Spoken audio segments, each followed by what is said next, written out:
اعوذ باللہ من الشیطان الرجیم بسم اللہ الرحمن الرحیم۔ گورنمنٹ ہائی اسکول منڈی گام کے 10ویں بچوں سے میں مخاطب ہوں۔ پیارے بچوں، آپ نے میر تقی میر کے بارے میں پڑھا بھی ہے اور لکھا بھی ہے۔ آج میں آپ کو غزل حصے کا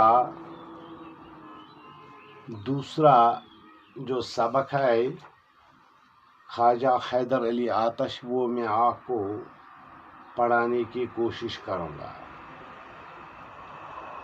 خواجہ حیدر علی آتش کا وطن فیض آباد تھا۔ ان کے والد بچپن ہی میں اس دنیا سے چلے اور اس لیے ان کی تعلیم بھی مکمل نہیں ہوئی، لیکن جلد ہی ان کی شاعرانہ صلاحیت نے انہیں محمد تقی خان کے دربار تک پہنچایا۔ آتش کے مزاج میں جو قلندرانہ شان تھی وہ ان کی شاعری میں عیاں ہے۔ ان کا لہجہ بلند آہنگ ہے۔ وہ چھوٹی سی چھوٹی بات کو بڑی دھوم دھام سے کہتے تھے۔ یہ ایک مختصر تعارف ہے خواجہ حیدر علی آتش کے بارے میں۔ میں آپ کو اب اسی کی غزل کا معنی سمجھانے کی کوشش کروں گا۔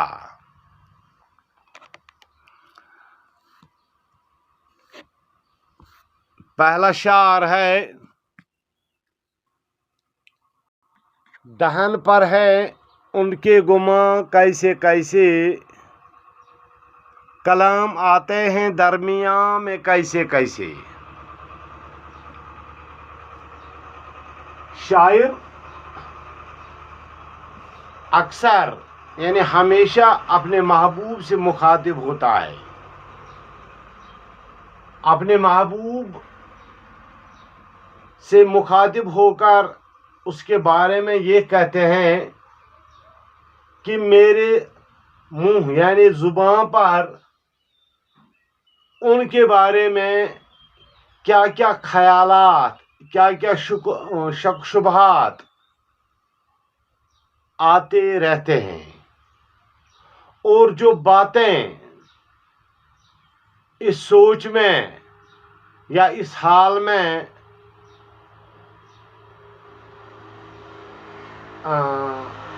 میں کرتا ہوں یا سوچتا ہوں، وہ بھی مختلف قسم کی باتیں یعنی مختلف آرائیں اس میں ہوتی ہیں۔ اس میں بدگمانیاں بھی ہوتی ہیں، اس میں اچھی باتیں ہیں ہوتی ہیں۔ یعنی اگر ایک بار پھر تھوڑا ہم سمجھانے کی کوشش کروں گا، شاعر فرماتے ہیں کہ میرے محبوب یا ہم اپنے دوست، میرے دوست تیرے منہ میں میرے خلاف کیسی بدگمانیاں آتی ہیں، اس دوران کیسی کیسی باتیں سننے کو ملتی ہیں، مجھے یہی غم ہے کھاتے جا رہا ہے، اتنا میں برا بھی نہیں ہوں اور اتنا کم ذرا بھی نہیں ہوں کہ بار بار میرے بارے میں آپ کو یہ خیالات اور بدگمانیاں پیدا ہوں۔ اس کا دوسرا شعر ہے: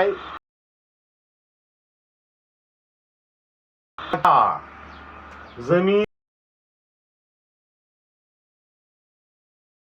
بدلتا ہے رنگ آسماں کیسے،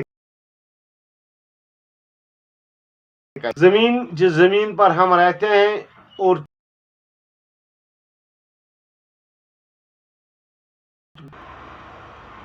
جس پھر فرماتے ہیں کہ جس دنیا